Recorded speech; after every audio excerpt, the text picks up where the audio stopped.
13 Mei merupakan detik hitam dalam sejarah negara Malaysia. Pada tarikh ini, berlakunya peristiwa berdarah yang tidak akan dapat dilupakan oleh seluruh rakyat Malaysia, terutama mereka yang mengalami sendiri peristiwa berdarah ini. Peristiwa ini berlaku berikutan pengumuman keputusan pilihan raya umum pada 10 Mei 1969. Dr. Tan Cheng Kun dari Parti Gerakan telah menang besar di kawasan Batu, Selangor. Beliau meminta kebenaran polis untuk berarak meraihkan kemenangan parti tersebut di Selangor yang menyaksikan kemenangan 50-50 di Dun Selangor. Perarakan tersebut menyebabkan kesesakan jalan raya di sekitar Kuala Lumpur. Perarakan hingga ke Jalan Campbell, Jalan Hill dan menuju ke Kampung Baru. Sedangkan Kampung Baru diduduki oleh lebih 30,000 orang Melayu yang menjadi kubu UMNO. Di sini juga terletaknya rumah Menteri Besar Selangor ketika itu, iaitu Datuk Harun Idris. Kaum Cina yang menang telah berarak dengan mengikat penyapu kepada kenderaan mereka sebagai simbol kemenangan mereka. Mereka menyapu bersih kerusi Dun Selangor sambil melakukan slogan. UMNO telah mengadakan perarakan balas pada pagi 13 Mei 1969 yang mengakibatkan terjadinya peristiwa ini. Orang Melayu berkumpul di rumah Menteri Besar Selangor di Jalan Raja Muda Abdul Aziz di Kampung Baru, Kuala Lumpur. Mereka yang berkumpul membawa senjata pedang dan parang panjang dan hanya menunggu arahan daripada Datuk Harun untuk mengamuk. Pelbagai cerita dan kabar angin tersebar ketika itu dan keadaan menjadi sangat tegang. Pengisytiharan darurat oleh Yang di-Pertuan Agong dibuat pada malam 16 Mei 1969. Darurat menjadikan ibu kota Kuala Lumpur sunyi sepi dan bergelap. Tentera dan polis dikerah mengawal keadaan dan keselamatan sekitar Kuala Lumpur. Angka rasmi menunjukkan 196 mati, 439 cedera, 39 hilang dan 9,143 ditahan dan 211 kenderaan musnah.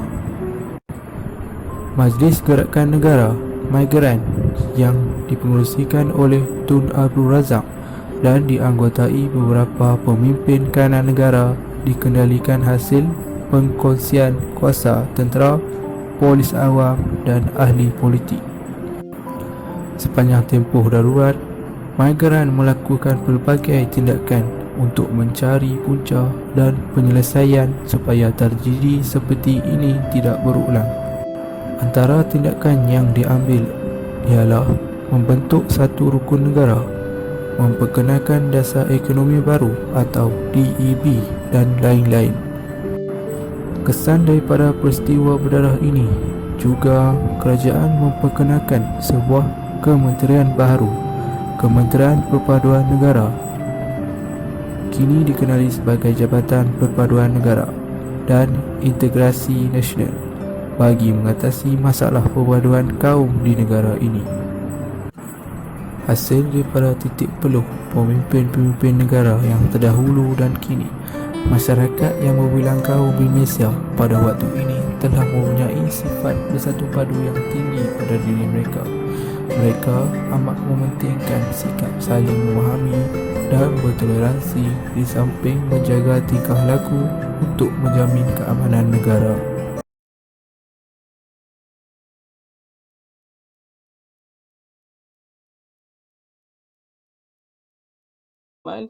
Hari ini akan membuat presentation tentang diskriminasi di Malaysia.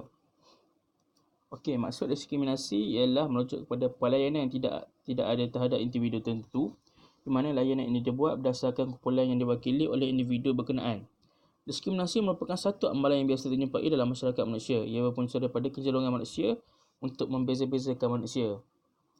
Okey, seterusnya saya akan menjelaskan tentang jenis-jenis dan kesan diskriminasi di Malaysia. Di Malaysia terdapat banyak jenis diskriminasi dan kesan-kesannya. Okey, yang pertama ialah diskriminasi gender. Laporan yang telah dikeluarkan oleh Kementerian Pengajian Tinggi pada tahun 2016 menunjukkan graduan wanita lebih ramai berbanding lelaki, iaitu berbandingan seramai 333,253 sebanyak 62% berbanding keseluruhan bilangan mahasiswa, iaitu 540,638,000 bilangan mahasiswa di universiti. Selain itu, Indonesia juga menunjukkan pada tahun 2008, pekerja lelaki berpangkat pegawai kanan dan pengurus berpendapatan gaji bulanan purata sebanyak RM4,296, manakala wanita pula dalam kedudukan yang sama memperoleh hampir separuh jumlah, iaitu RM2,522. Ini menunjukkan walaupun jurang perbezaan makin berkurangan, tetapi perbezaan purata gaji antara gender tetap ada dan signifikan. Seterusnya, diskriminasi agama. Menurut laporan daripada Kementerian Sumber Manusia, mendapati 13 daripada 88 hotel di semenanjung Malaysia menetapkan dasar standard grooming yang melarang pekerja wanita bertudung. Terdapat juga larangan untuk pramugari syarikat penerbangan seperti MAS yang tidak membenarkan pemakaian tudung oleh pramugari yang beragama Islam. Selain itu, terdapat juga kes yang mana ada majikan yang melarang pekerja beragama Islam untuk bersolat. Antara kes yang tular pada satu ketika dulu ialah DJD Sport Malaysia. Apabila mendapat desakan sentimen masyarakat Malaysia, mereka telah mengeluarkan kenyataan bahawa ia memahami sentimen yang mengetengahkan perihal JD Sport yang menolak hak pekerja untuk menaikkan solat. Dengan langkah itu, tindakan drastik telah diambil dengan memacak perkhidmatan individu terbabit dan mereka menyatakan kekesalan dan komitmen untuk tidak bertoleransi terhadap sebarang tingkah laku yang melibatkan unsur-unsur diskriminasi. Seterusnya, diskriminasi kaum. Pada tahun 2016, satu kajian telah dilakukan oleh Dr. Hong Aun Lee daripada Universiti Malaya dan Dr. Muhammad Abdul Khalid daripada Universiti Kebangsaan Malaysia yang bertajuk Degrees of Discrimination, Risk and Graduate Hiring in Malaysia. Dapatan kajian ini menunjukkan terdapat diskriminasi terhadap graduan berbangsa Melayu ketika dalam proses pengambilan kerja di Malaysia. Bermula Ogos hingga Oktober 2011, mereka telah menghantar sebanyak 3,022 resume pasu kepada 753 iklan pekerjaan atas talian yang terdiri daripada kejuruteraan dan akaun atau kewangan. Separuh daripada resume itu didaftarkan sebagai pemohon berbangsa Melayu dan bagi separuh lagi didaftar sebagai pemohon berbangsa Cina. Kelayakan pada resume itu dipandangkan untuk pemohon bangsa Melayu dan Cina supaya tidak timbul isu mengenai perbezaan kualiti graduan dalam kajian ini. Hasil daripada kajian tersebut mendapati sebanyak 22.1% pemohon berbangsa Cina akan dipanggil untuk temuduga kerja berbanding dengan pemohon berbangsa Melayu yang hanya sekadar 4.2% sahaja yang dipanggil untuk temuduga. Dapatan kajian ini jelas menunjukkan sikap berat sebelah sebahagian besar majikan di Malaysia yang tidak melihat kelayakan akademik semata tapi lebih melihat kepada faktor kaum ketika ingin mengambil pekerja.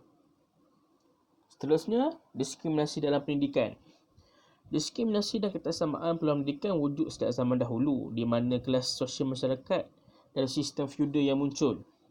Pada zaman sekarang, faktor kelas sosial yang mempengaruhi pencapaian akademik murid ialah seperti tahap ekonomi dan tahap kesihatan.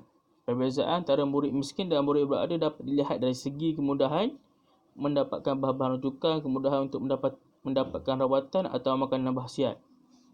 Faktor jantina juga memainkan peranan dalam diskriminasi peluang pendidikan di Malaysia. Secara tidak langsung, ini menjadikan jurang dalam pendidikan Malaysia lebih sukar dan besar oleh kesan-kesan diskriminasi. Oleh itu, Kementerian Pendidikan Malaysia haruslah mencari alternatif dalam menangani isu ini. Dan last sekali ialah diskriminasi terhadap wanita. Isu ini telah menjadi tarikan utama di Malaysia pada masa kini adalah isu diskriminasi gender yang membawa kepada diskriminasi wanita. Terma diskriminasi terhadap wanita secara amnya bermakna apa-apa perbezaan pengecualian atas kata yang dia buat berasaskan seks yang mempunyai kesan atau tujuan melemahkan pengiktirafan, penikmatan atau penguatkuasaan oleh wanita tanpa mengira status perkahwinan mereka atas dasar sama rata lelaki dan wanita, hak asasi manusia dan kebebasan diri dalam politik, ekonomi, sosial, budaya atau apa-apa bidang kehidupan yang lain. Oleh itu, kesimpulan yang dapat di sini ialah bahawa diskriminasi wanita bermaksud layanan yang berat sebelah yang tidak ada yang diberikan oleh golongan lelaki kepada golongan wanita. Kajian juga mendapati bahawa terdapat beribu-ribu kes diskriminasi gender yang dilaporkan sejak tahun 1990-an selepas wanita mula melibatkan diri dalam pekerjaan luar. Okey, seterusnya kesimpulan. Apa yang saya dapat pada diskriminasi ini. Diskriminasi dianggap sebagai sesuatu yang tidak adil berdasarkan prinsip setiap manusia harus diberi hak dan peluang yang sama. Okay. Selain itu juga, setiap manusia mempunyai hak untuk mendapatkan layanan dan peluang yang sama. Dan seterusnya, akhir sekali, diskriminasi yang dilakukan tidak memberi kebaikan kepada dua-dua belah pihak. Okay. Sekian sahaja daripada saya. Terima kasih.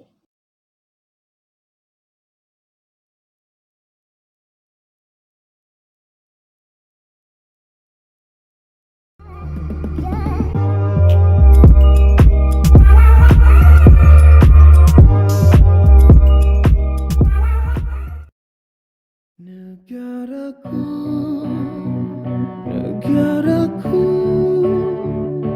ku beri sepenuhnya ini negaraku. Oh negaraku, hiduplah sepenuhnya, dirgahayu semua. Kalau kata itu kota, kami binatang madun. Lihat rangkap-rangkap pantun hidup beratus tahun. Bangkit 1000 perwira, selamat sejuta insan. Gelap dalam matahari insan juga bisa insaf. Mana cerita panglima yang wujud benar. Awang hitam kaji awan putih bila berlayar. Hamba keliling dunia, tuannya yang terkenal. Dah merdeka di jasad, harus bebas di akal. Hatiku tetap hanya padamu, keranamu aku berdiri. Tanpamu cita-cita hanya kekal sebagai mimpi. Semuanya bermula dari sini. Negaraku, negaraku, ku beri sepenuhnya, ku beri sepenuhnya demi negaraku. Oh tanahku, hiduplah sepenuhnya, dirgahayu semua.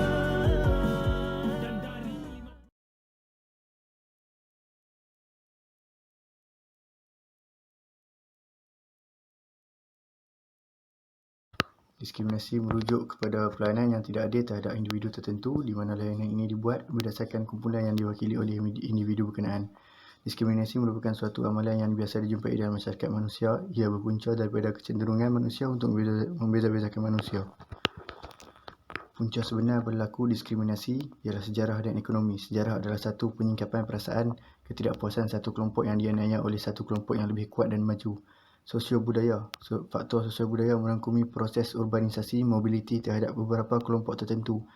Faktor kecekapan dan latihan, pekerjaan dan persaingan, peningkatan kadar penduduk berbanding dengan keluasan tanah dan perumahan serta perubahan di dalam peranan fungsi keluarga. Faktor situasi ialah penekanan dari aspek sosio-psikologi dengan faktor persekitaran menyebabkan berlakunya prasangka dan diskriminasi. Psikodinamik. Faktor ini melibatkan penyesuaian individu atau kelompok dalam suatu masyarakat yang asing. Fenomenological, ia menekankan persepsi semata-mata, iaitu bagaimana seseorang itu melihat dunia persekitarannya. Pendekatan reputasi peroleh. Teori reputasi peroleh memeriahalkan golongan minoriti atau golongan yang menjadi mangsa kepada prasangka dan diskriminasi mempunyai ciri-ciri yang boleh membangkitkan kebencian dan keganasan kepada orang lain. Faktor sosial merupakan prasangka adalah hasil dari interaksi sosial, maka ianya cukup mudah untuk menemukan sebab-sebab prasangka dalam kehidupan sosial. Seterusnya kita beralih kepada faktor diskriminasi antara kaum. Penempatan dan kejilanan. Faktor penempatan dan kejilanan dilihat boleh menyumbang masalah etnik sekiranya ada kejilanan tidak dijaga dengan baik. Peristiwa Kampung Medan dan Kampung Rawa adalah salah satu contoh yang dapat diambil. Bahasa pertuturan. Kelainan bahasa pertuturan turut adalah faktor konflik. Perkara utama apabila diajukan soalan lisan ialah kerana pada mereka terdapat unsur prejudis dan stereotip yang ketara. Seterusnya yang terakhir adalah pengaruh politik kepartian. Pengaruh politik kepartian dan kepimpinan yang tiada kawalan menyebabkan wujudnya jurang perkauman yang besar di dalam masyarakat. Kita satu bangsa, kita satu negara, kita satu agama. Oh.